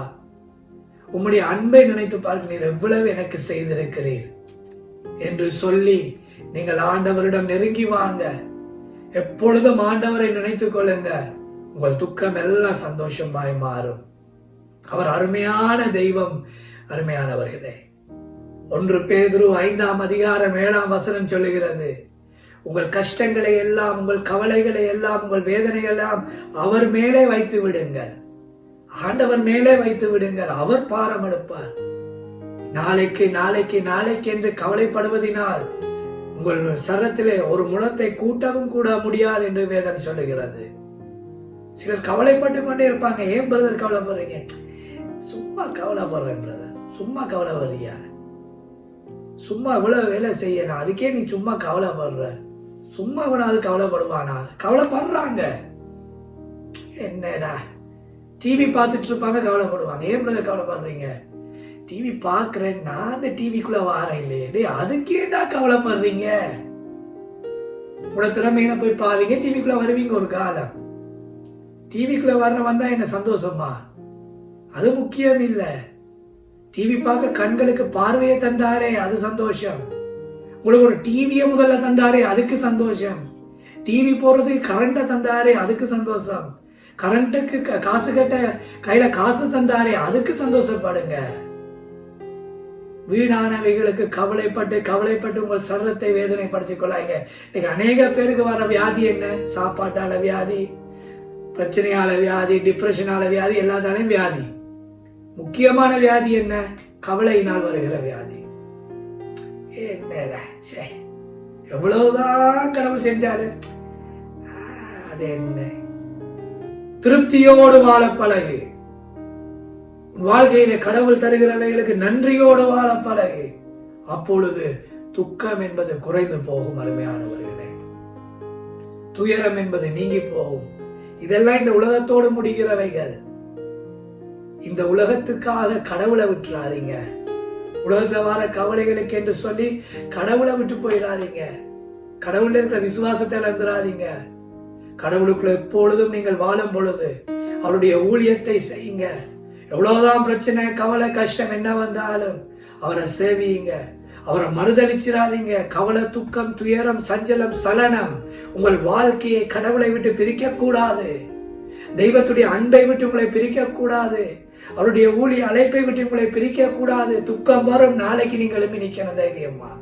இன்றைக்கு பின்னேரம் கவலை, காலையில் எழும்புற நேரம் தைரியமா இருக்கணும். துக்கம், துயரம் உங்களை ஆளுகை செய்ய, தொடர்ந்து உங்கள் வாழ்க்கையை ஆளுகை செய்ய விடாதீங்க. என் ஹஸ்பண்டோட சந்தோஷம் இல்லை, சந்தோஷமாக பழகுங்க, சரி வரும். கடவுள்கிட்ட கேளுங்க, கடவுள் மாற்றுவார். என்ன மனைவியோட எனக்கு திருப்தி இல்லை, கடவுள்கிட்ட கேளு, கடவுள் மாற்றுவார், கடவுள் செய்வார். என்ன வேலையில எனக்கு சந்தோஷம் இல்லை, வேலை இல்லாதவன் எத்தனையோ பேர் கஷ்டப்படுகிறார்கள். ஐயோ கடவுள் தந்தாரே என்று நன்றியோடு வாழ பழகுங்க. எனக்கு என்னடா, இவ்வளவுதானா, இவ்வளவுதானா, இவ்வளவுதானா, இதுதானா என்று கவலைப்படாதே. இவ்வளவு தந்தாரே என்று சந்தோஷப்படு. இவ்வளவா என் பிள்ளைகளை வாழ செய்தாரே, எனக்கு இது போதும் என்று சந்தோஷமாய் வாழ பழகுங்க. கவலை கவலை கவலை என்று கடவுள் செய்த நன்மைகளை மறந்து விடாதீங்க. எப்பொழுதும் கடவுளோடு இருங்க, கடவுளோடு நெருங்கி இருங்க, சந்தோஷமா இருங்க, மற்றவனை சந்தோஷமா வாழ வைங்க. நாளைக்கு நாளைக்கு நாளைக்கு என்று கவலைப்பட்டு இன்றைக்கு இருக்கிற சந்தோஷத்துல இருந்து விடாதீங்க. கடந்த செய்திகள்லையும் சொன்னான், இன்னைக்கு அநேகர் ஐயோ நடந்ததை நினைச்சு நினைச்சு நினைச்சு கவலைப்பட்டு கவலைப்பட்டு இன்றைக்கு இருக்கிற சந்தோஷத்துல இருந்து விடுறாங்க. இனி வரப்போற சந்தோஷமான நாட்கள்ல கூட சந்தோஷமா இருக்கல. எனக்கு அப்படி ஆயிடுச்சு தானே, எனக்கு இப்படி ஆயிடு தானே, ஆயினது முடிந்தாயிற்று. இன்றைக்கு கடவுள் தர உயிரை இருக்க சந்தோஷமாய் வாழ பழகுங்க. நாளைக்கு வரப்போற நாளுக்கு சந்தோஷமாய் வாழ பழகுங்க. அதே போல நாளைக்கு நாளைக்கு என்று கவலைப்பட்டு இன்றைக்கு இருக்கிற சந்தோஷத்தில் வந்துடாதீங்க. இன்னைக்கு அநேகர் சுகத்தை, சந்தோஷத்தை, சமாதானத்தில் காண, ஐயோ நாளைக்கு என்ன செய்ய போறோம், நாளைக்கு என்ன ஆக போகுது, ஐயோ நாளைக்கு எதிர்காலம் வர்றக்கிழமை என்று நினைச்சு நினைச்சு நினைச்சு நினைச்சு கவலைப்பட்டு இன்றைக்கு சந்தோஷம் இல்லை. நாளைக்குன்னு வரணும்னா நாளைக்கும் சந்தோஷம் இல்லை. ஒவ்வொரு நாளும் எதிர்காலத்தை நினைச்சு கவலைப்பட்டு நிகழ்காலத்திலே சந்தோஷம் இல்லாமல் வாழ்ந்து விடுகிறார்கள். ஆகவே கடவுளுக்குள்ளே வாழும் பொழுது என்ன இருக்கிறதோ சந்தோஷமாய் வாழுவோம். கொஞ்சம் தான் இருக்கா, சந்தோஷமா இருப்போம். இவ்வளவுதான் இருக்கா, சந்தோஷம் இருக்கும். கடவுள் இருந்தா எல்லாம் நிறைவாயும் திருப்தியோடும் இருக்கும். ஆகவே அருமையானவர்கள், இன்னைக்கு பாருங்க, கடைசி நேரத்துக்கு வந்திருக்கிறோம். செய்தியில் கடவுளுக்குள்ளே நீங்கள் வாழ்ந்து விட்டால் நீங்கள் மரிக்கும் பொழுதும் உங்களுக்கு துக்கமே இல்லை, உங்களுக்கு துயரமே இல்லை. வெளிப்படுத்தல் என்கிற புஸ்தகத்திலே 7ஆம் அதிகாரம் 14ஆம் வசனத்தில் எப்படி அழகாக சொல்லப்படுகிறது. தேவனுக்குள்ளே மரித்தவர்கள் பரிசுத்த பரலோகத்துக்காக எடுத்துக்கொள்ளப்படுகிறார்கள். பரலோகத்திலே இருக்கும் பொழுது ஒரு தேவதூதன் யோவான் என்கிற பக்தனை பார்த்து கேட்கிறார், உனக்கு தெரிகிறதா இந்த வெள்ளை அங்கி போட்டவர்கள் எல்லாம் யார் என்று? அப்பொழுது அந்த பக்தன் சொல்லுகிறான், ஆம், இவர்கள் எல்லாரும் ஆண்டவருக்குள்ளே மரித்தவர்கள், ஆட்டுக்குட்டியானவருக்குள் மரித்தவர்கள் என்று சொல்லும் பொழுது தேவதூதன் அவர்களை குறித்து சாட்சி சொல்லுகிறான். உண்மைதான் மகனே, இவர்கள் எல்லாரும் இந்த பூமியிலே வாழும் பொழுது ஆண்டவராகிய இயேசுவின் இரத்தத்திலே தங்கள் அங்கிகளை தோய்த்தவர்கள், தேவனை மறுதலிக்காமல் வாழ்ந்தவர்கள். உபத்திரவம் வந்தது, மறுதலிக்கவில்லை. கண்ணீர் வந்தது, மறுதலிக்கவில்லை. திருப்தி இல்லாத வாழ்க்கை வந்தது, ஆண்டவரை விட்டு விடவில்லை. கர்த்தரை விட்டு விலக வேண்டிய சூழ்நிலைகள் வந்தது, மரணங்கள் வந்தது, வீட்டுக்குள்ளே துயரங்கள் வந்தது, இழிவு வந்தது, ஏழ்மை வந்தது, வறுமை வந்தது, அவமானம் வந்தது. ஆனால் ஆண்டவராகிய இயேசுவை அவர்கள் விட்டு விடவில்லை. இவர்கள் ஆண்டவருடைய இரத்தத்திலே தங்கள் வஸ்திரங்களை தோய்த்தவர்கள் என்று சொல்லி அவர்களை குறித்து சந்தோஷப்பட்டு சாட்சி சொன்னது மட்டுமல்ல, அவன் சொல்லுகிறான், இவர்களுக்கோ இனிமேல் துக்கம் இல்லை, துயரம் இல்லை, கண்ணீர் இல்லை, சஞ்சலம் இல்லை, சலனம் இல்லை, வேதனை இல்லை. அவர்களுடைய கண்ணீர் எல்லாவற்றையும் ஆண்டவர் துடைத்தாராம். நீங்கள் ஆண்டவருக்குள்ளே வாழ்வது மட்டுமல்ல, மரித்தால் கூட உங்களுக்கு ஆசீர்வாதம் தான். ஏன்னா பரலோகத்துக்கு போய்விட்டோமோ எங்களுக்கு துக்கமே இல்லை. என்ன சாப்பிட போறோம், என்ன உடுத்த போறோம், பிள்ளைகளுக்கு என்ன செய்ய போறோம், அம்மாக்கு என்ன செய்ய போறோம், அப்பாக்கு என்ன செய்ய போறோம், சகோதரங்களுக்கு என்ன செய்ய போறோம், பிள்ளைகளுக்கு என்ன கடமை செய்ய போறோம், ஒண்ணும் கவலை இல்லை. ஆனந்த மகிழ்ச்சி அவர்களை ஆண்டு கொள்ளும். அந்த ஆனந்த மகிழ்ச்சி உள்ள ஸ்தானத்துக்கு போகிற பாதை தான் இயேசு என்கிற பாதை.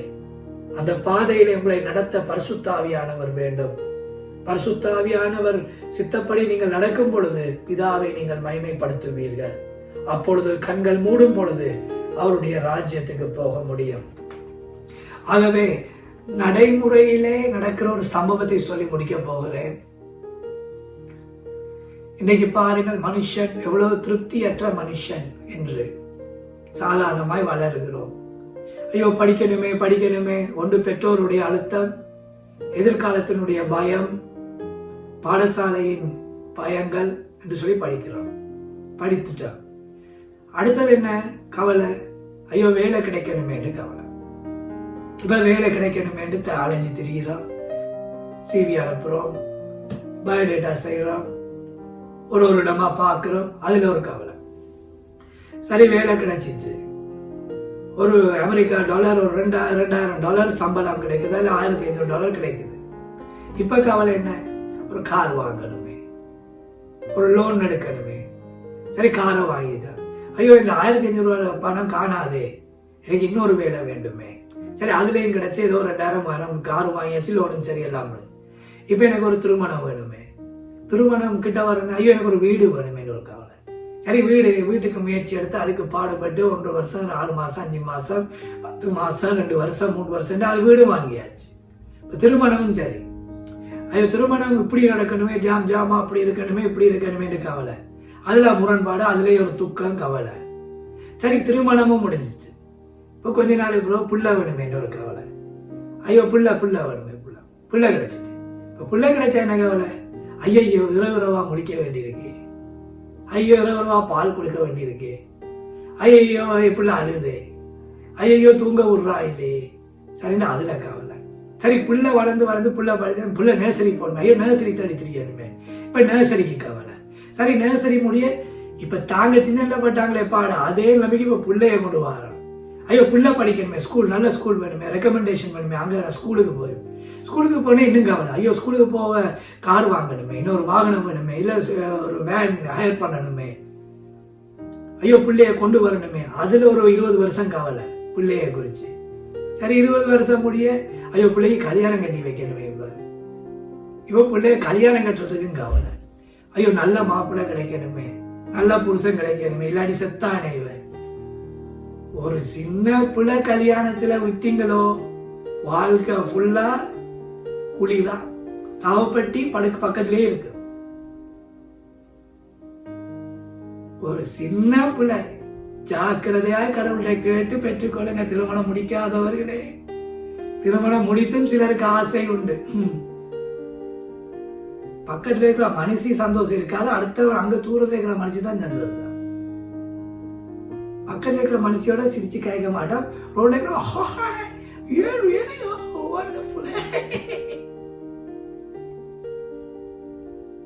பக்கத்துல இருக்கிற புருஷன் தெரிய மாட்டான், தூரத்துல இருக்கிற அங்க வெரி நைஸ், எஸ்.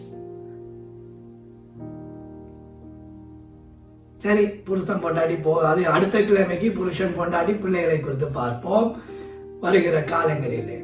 இப்படி இருக்கும் பொழுது இப்ப பிள்ளைக்கு கல்யாணம் கட்டி கொடுத்த பிறகு ஐயோ என்ன பிள்ளைய கூட்டிட்டு போயிட்டானே, பிள்ளைய கூட்டிட்டு போகாம வீட்டுக்குள்ளே இருக்கிறதா? சரி பிள்ளைய கொண்டு போயிருந்தேன், புருஷன் அம்மா அப்பாவுக்கும் கவலை. என்ன சொல்றாங்க சில அம்மா அப்பா, என்ன பிள்ளைய பிரிச்சுட்டானே, பிள்ளைய பிரிச்சுட்டானா, கல்யாணம் கண்ணா மனைவியோட சேர்ந்திருப்பான்றது வேதம். வேதம் சொல்லுது மனைவியோட இருக்கணும், பிரிக்கையில் அவங்களுக்கு ஒரு பிரைவசி வேண்டும். எத்தனையோ குடும்ப சண்டைக்கு இந்த பெற்றோர் திருமணம் முடித்த பின்பதாக அவர்களுடைய ஈடுபாடு அதிகமா இருப்பதினாலே பிள்ளைகளால் ஒழுங்காக நிம்மதியாய் வாழ முடிகிறது இல்லை. சில பிள்ளைகள் எந்த நேரமும் தாய் தகப்பனிடம் குறை சொல்வார்கள், புருஷனை தன் மனைவியை குறை சொல்வார்கள். அவர்களுடைய பெற்றோருடைய அட்வைஸ் எந்த நாளும் திருமணம் முடித்தவர்களுக்கு தேவையில்லை. கடவுள் இருக்கிறார், அவரிடம் பாரம் வைக்க வேண்டும். முடியாத ஒரு கட்டம் சில புருஷர்கள் மனைவிக்கு துரோகம் செய்து வேறு தொடர்பு வைப்பார்கள், சில மனைவிகள் புருஷனுக்கு துரோகம் செய்து தொடர்பு வைப்பார்கள். இப்படியான நிலைமைகள் சூழ்நிலை வரும் பொழுது எச்சரிப்பு கொடுத்து, அம்மா இப்படி நடக்கிறது, அப்பா இப்படி நடக்கிறது, இல்லை வீட்டுக்குள்ளே ஒரு சண்டை இருக்கு, இப்படி சமாதானம். பெற்றோர் கூட கணவன் மனைவியை ஒன்று சேர்க்க நினைக்கணுமே ஒழிய, நீ இப்படி செய் அப்ப இவர் அடங்குவார், நீ அப்படி செய் அப்ப அவ அடங்குவார், இப்படி நீங்கள் அட்வைஸ் பண்ண கூட கூடாது.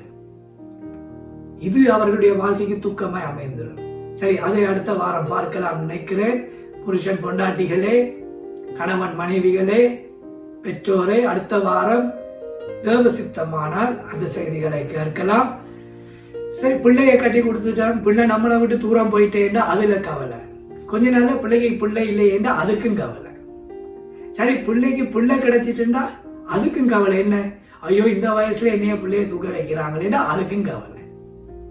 கிழட்டு வயசுல கல்யாணம் கட்டி கொடுத்து இன்றைக்கு நாங்களே தான் சாப்பாடு கொடுக்க வேண்டும், அதுக்கு ஐயோ எங்க புருஷனுக்கு 80 வயசாயிட்டு இன்னும் வேலை வாங்குறாங்களேடா அதுக்கும் கவலை. சரி, இப்படி மனுஷன் மரணம் மட்டும். சரி, வயசு போயிட்டே இப்ப பேர பிள்ளை எல்லாம் வந்துட்டு, ஐயோ பேர பிள்ளை யூ ஷட் அப் சொல்லிட்டே அதுக்கும் கவலை. இப்படியா வளர்த்த, நான் கஷ்டப்பட்டு வளர்த்தேன், நான் சாப்பிடாம கொடுத்து வளர்த்தேன். உங்களை யாரும் சாப்பிடாம கொடுத்து, நீங்களும் சாப்பிட்டு அவங்களுக்கும் கொடுக்கலாம். இல்ல சாப்பாடு கொஞ்சமா இருந்தா அன்புக்கு கொடுக்கறது வேற. அதனால அதுக்குண்டு இதே இந்த நாள் என்ன 20 வருஷமா சாப்பிடாமலே வளர்த்தீங்களா? அது ஒரு 2 நாள், 1 மாசம் 2 மாசம் சாப்பிடாம இருந்திருக்கலாம். சில நேரம் ஒரு டாய்லெட்டுக்கு கூட போக முடியாது. பிள்ளைகள் வளரும் பொழுது என்னென்ன அழுவாங்க, குழப்புவாங்க. அதுக்கு என்ன வாழ்க்கை ஃபுல்லா போகாமலா இருந்தீங்க? அதெல்லாம் சும்மா கதை தானே. ஸோ எல்லாத்துக்கும் முறுக்கிறதையும் துக்கப்படுறதையும் விட்டு விட்டு பேர பிள்ளை என்ன ஏசிட்டான். டிவி பார்ப்பாங்க, இவங்க பழைய காலத்து படம் பார்ப்பாங்க. பேர பிள்ளை வந்து டிவி கேம் விளையாட போவான். Give me the remote. பாருங்களேன், இந்த வயசுல இந்த வயசுக்கு இப்படி சொல்லிட்டான். பிள்ளைக்கு அந்த வயசு, உனக்கு இந்த வயசுல அந்த வயசு தானே இருக்கு. பிறகு என்ன நாம என்ன சின்ன வயசாவா மாற போகிறோம்? எல்லாத்துக்கும் துக்கப்படாதீங்க. உங்களோட வயதுக்குரிய ஆசைகள், உங்கள் வயதுக்குரிய எதிர்பார்ப்புகள், உங்கள் வயதுக்குரிய விருப்பங்களோடு நாங்கள் திருப்தியோடு வாழ பழகினார் இந்த துக்கம் என்கிறதை ஜெயிக்கலாம். இயேசு என்கிற நாமத்தினால், வேதத்தின் வசனத்தினால், தேவனை ஆராதிக்கிற ஆராதனைகளால், சொல்லப்படுகிற பிரசங்கங்களால், ஊழியங்களிலே கூட துக்கம் இருக்கலாம். கள்ளமாக உங்கள் பதவிகளை பறிப்பார்கள், எடுப்பார்கள். ஒருவனை தள்ளி மற்றவன் எழும்பி வர பார்ப்பான். வேலை தளத்திலே உண்டு, ஊழியத்திலே உண்டு, பாடசாலை எல்லாவற்றிலும் உண்டு. இவை எல்லாவற்றையும் குறித்தே வாழாதபடி மேலானவைகளை நாடுங்கள். பரலோகத்தின் வாழ்க்கையை நாடி உலகத்தின் வாழ்க்கையை நடத்துங்கள். அப்பொழுது உங்களுக்கு இருக்கிறவைகளோடு நீங்கள் திருப்தியோடு வாழுவீர்கள். உங்கள் துக்கங்கள் மறைந்து போய்விடும். ஆண்டவராய இயேசு இருக்கிறார். மரணம் மட்டும் துக்கப்படாதீங்க, அப்ப வாழ்ந்ததுக்கு அர்த்தமே இல்லை. இன்றைக்கு துக்கம்னா நாளைக்கு இருக்கிற சந்தோஷம் உங்களுக்கு திருப்தி உண்டாக்கட்டும். ஒரே துக்கம் உங்களை ஆளுகை செய்யக்கூடாது. ஆண்டவர் எப்பொழுதும் சொன்னார், மகிழ்ச்சியோடு இருங்க. கவலையா தான் இருக்கும், கவலை வரதான் செய்யும். ஆனா முடிந்த மட்டும் சந்தோஷமாய் இருங்கள். தேவனுக்குள், கர்த்தருக்குள் சந்தோஷமாய் இருங்கள் என்று மறுபடியும் நான் உங்களுக்கு சொல்லுகிறேன் என்று வேதம் சொல்லுகிறது. துக்கம், சஞ்சலம், சலனம், கவலை வேண்டாம். யோசேப்பு துக்கப்பட்டான். அவன் சொன்ன தீர்க்க தரிசனத்தினால், அவன் சொன்ன பிரசங்கத்தினால், அவன் சொன்னான் இப்படிதான் நடக்க போகிறது என்று. அவனை தூக்கி குழியிலே போட்டார்கள். துக்கம் அவனை ஆளுகை செய்தது. ஆனாலும் அவன் கடவுளிலே வைத்த உண்மையை விடவில்லை. அவன் அடிமையாக விற்கப்பட்டான். அங்கே பொய் குற்றச்சாட்டு வந்து அவனை குழியிலே போட்டார்கள். அதிலேயும் அவன் துக்கப்பட்டான். ஆனால் அவன் கடவுளுடைய வைத்த உண்மையை மாற்றவில்லை. சிறைக்கு போனான். அங்கேயும் அவனுக்கு துக்கம் வந்தது. அப்பாவுடைய சமூகத்திலே அன்பாய் இருந்த பிள்ளை இன்றைக்கு ஒரு அனாதையை போல வீட்டு வேலைக்காரனாய் குழியிலேயும் சிறையிலேயும் இருக்க வேண்டி துக்கமே அவனுடைய வாழ்க்கையாய் மாறியது. ஆனால் தீர்க்க தரிசனம் மாறவில்லை. இன்றைக்கு இரவு சிறையிலே, நாளைக்கு காலையிலே எகிப்தின் தலைமைத்துவத்திலே தெய்வம் மாற்றினார். ஆண்டவரால் எல்லாம் மாற்ற முடியும். துக்கம் தான் முடிவல்ல, துயரம் தான் உன் வாழ்க்கை அல்ல, கவலைதான் உன் எதிர்பார்ப்பு அல்ல, சஞ்சலம் தான் உன்னை ஆளுவது அல்ல, சலனம் தான் உன்னுடைய ஒவ்வொரு நாள் இரவின் படுக்கையும் அல்ல. ஆண்டவருக்குள்ளே உங்களை திடப்படுத்திக் கொண்டு அடுத்த நாளுக்கு தைரியமாய் முகம் கொடுங்கள். நான் ஏன் வாழணும், இனிமேல் ஏன் வாழணும் என்று சொல்லாமல் வாழுகிற நாட்களிலே சந்தோஷமாய் தேவனுக்குள்ளே வாழுங்கள். ஆண்டவரை நோக்கி பாருங்க. தர்மையான பாடல் சொல்லுகிறது, அப்பா நான் உம்மை பார்க்கிறேன், என் அன்பே நான் உம்மை துதிக்கிறேன். அப்பா என் அப்பா, நீங்க பார்த்துக் கொள்வீங்க. அப்பே நான் துக்கப்படணும். இன்னைக்கு கவலை வந்தா நாங்க யார்கிட்ட ஓடுறோம்? அப்பாட்ட ஓடுறோம். ஒரு பிள்ளை விழுந்துட்டுன்னா எங்க ஓடுது? அப்பாட்ட ஓடும். அப்பா தூக்கி அணைச்சி கொஞ்சி என்ற அந்த வேதனையை மாற்றக்கூடியவர், அந்த அன்பு என்று சொல்லி ஓடுறோம். ஒரு வலி வந்துட்டு, ஒரு கஷ்டம் வந்துட்டு யாரை பார்த்து அழுறோம்? கெஞ்சிற அம்மாவை பார்த்து அழுறோம். அம்மா நீ வந்து என்னோட இருந்தா போதும், அம்மா அணைச்சிட்டா போதும், அம்மா தடவிட்டா போதும், அம்மா ஒரு சின்ன முத்தம் கொடுத்துட்டா போதும். அவ்வளவு வேதனையும் மறைஞ்சு போயிடும் பிள்ளைகளுக்கு. அப்படி ஆண்டவர் தான் எங்கள் அப்பாவும் அம்மாவுமாய் நாங்கள் அவருடைய சமூகத்துக்கு ஒவ்வொரு நாளும் வரும் பொழுது எங்கள் கண்ணீர் எல்லாவற்றையும் அவர் துடைப்பார். உங்கள் துக்கத்தை சந்தோஷமாய் மாற்றுவார். இந்த பாடலை கேட்டு ஜெபம் செய்வோமா?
மகா இரக்கமும் தயவும் நிறைந்த பரலோக தந்தையே, இதோ இந்த வசனங்களை கேட்டுக்கொண்டு பார்த்து கொண்டிருக்கிற ஜனங்களுக்கு இந்த துக்கம் என்பது, சஞ்சலம், சலனம், வேதனை, கவலை என்பது ஒரு ஆபத்தாய் வராதபடிக்கு அவற்றை தூரமாக்கி விடுவீராக.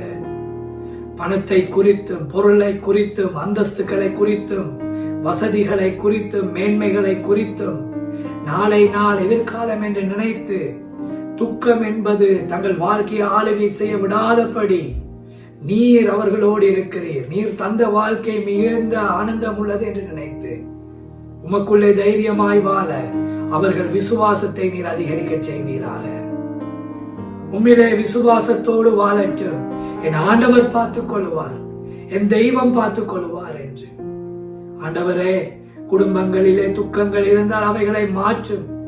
திருமணத்திலே என்று கவலையோடு இருக்கிறவருடைய வாழ்க்கைக்கு ஒரு ஆனந்த களிப்பை உருவாக்கும். பிள்ளைகள் இல்லை என்று துக்கப்படுகிறவர்களுக்கு ஆனந்த சந்தோஷத்தை உருவாக்கும். சொந்த வீடு வாகனம் இல்லை என்கிறவர்களுக்கு சொந்தமாய் கொடுத்தரலும். நல்ல வேலை இல்லையே, பணம் சம்பாதிக்க முடிகிறது இல்லையே, கடன் கடன் ஒரு நாள் கடன் என்பது வாட்டி வதைக்கிறது என்று இருக்கிறவர்களுக்கு ஒரு ஆறுதலையும் சமாதானத்தை நீர் கட்டளையிட்டு அவர்கள் துக்கத்தை நீர் மாற்றுவீராகப்பா. அவர்கள் துக்கங்களை மாற்றுவீராக, சலனங்கள் கவலைகளை மாற்றுவீராக, வேதனைகளை மாற்றுவீராகப்பா. அவர்களை ஆறுதல் செய்தரலும். அவர்கள் துக்கங்கள் போதும். வேலை தளத்தில் இருக்கிற பிரச்சனைகள், உயர் அதிகாரிகளோடு இருக்கிற பிரச்சனைகள், வீட்டின் அயலத்தில் இருக்கிற பிரச்சனைகள் என்று என்னென்ன பிரச்சனைகளால் துக்கங்கள் வருகிறதோ, குடும்பத்திலே வருகிற பிரச்சனைகள், தேவைகள் சந்திக்கப்பட முடியாதபடி இருக்கிற பிரச்சனைகளால் வருகிற துக்கங்கள், சலனங்கள் மாற்றும் ஆண்டவரே. யார் யார் மற்றவருடைய வார்த்தைகளால் துக்கப்பட்டு வேதனைப்பட்டு இருக்கிறார்களோ மாற்றுங்க ஆண்டவரே. உங்களுடைய வார்த்தைகள் அந்த காயங்களை ஆற்றட்டும், துக்கங்களை மாற்றும், துக்கங்களை சந்தோஷமாய் மாற்றும், துக்கங்களை களிப்பாக மாற்றும். துன்பத்தை கண்ட வருஷங்களுக்கு ஒத்ததாக நீர் அவர்களை மகிழ்ச்சியாக்கும் ஆண்டவரே. வேறு என்னென்ன தேவைகள், எதிர்காலத்தின் தேவைகள் என்று அநேக பாரத்தோடு துக்கங்கள் நிறைந்திருக்கிற வாழ்க்கைக்கு நீர் ஆறுதலையும் சமாதானத்தையும் அமைதியையும் கொடுத்து அந்த துக்கங்களில் இருந்து அவர்களை விடுதலையாக்கும் அப்பா. ஆறுதல் செய்வீராக. ஊழியங்களிலே வருகிற துக்கங்கள், ஐயோ எனக்கு இப்படி செய்தார்களே, இப்படி செய்கிறார்களே, எனக்கு அப்படி நடக்கிறதே என்று நடக்கிறவைகளை நினைத்து நினைத்து துக்கப்படுகிறவர்களுக்கு நீரே தைரியத்தை கொடும். நீ எனக்கு செய்கிற ஊழியம், உனக்கு என்ன நடந்தாலும் நான் பார்த்து கொண்டிருக்கிறேன், நான் உனக்கு செய்வேன், நான் உனக்கு தேவையானதை ஏற்ற நேரத்திலே செய்வேன் என்று அவர்களை திடப்படுத்தி எழுப்பியருளுங்க ஆண்டவரே. உம்மை விட்டு போகாதபடிக்கு எல்லாரும் உமக்குள்ளே தைரியமாய் இருக்கும்படி எல்லா துக்கங்களையும் மாற்றுங்க, கவலைகளை மாற்றுங்க, சஞ்சலத்தை மாற்றுங்க, சலனத்தை மாற்றுங்க, வேதனைகளை மாற்றுங்க. ஆறுதல் செய்யுங்க ஆண்டவரே, அமைதல் செய்யுங்க. இருக்கிறதை வைத்து திருப்தியோடு சந்தோஷமாய் வாழ ஒவ்வொரு இருதயத்துக்கும் பரிபூரணத்தை உருவாக்குங்க ஐயா.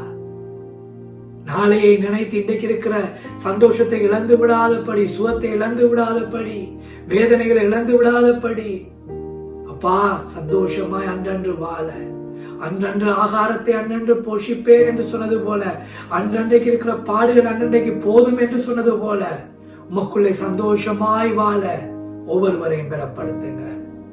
பார்க்கிறவர்களுடைய என்னென்ன தேவைகள் உண்டோ எல்லாவற்றையும் செய்து கொடுத்து, ஆஸ்பத்திரிகளில் இருக்கிற ஜனங்களுக்காக துக்கப்படுகிற துக்கங்கள், வீடுகளிலே வியாதியோடு இருக்கிற துக்கங்கள், எதிர்பார்ப்புகள் நடக்கவில்லை என்கிற துக்கங்கள், பண தேவைகள், அதிக தேவைகள் இருக்கிற துக்கங்கள், எதிர்காலத்தின் காரியங்களிலே துக்கங்கள் எல்லாவற்றையும் மாற்றி எங்கள் எல்லா துக்கங்களையும் எல்லா வேதனைகளும் உண்மையிலே வைத்து விடுகிறோம்.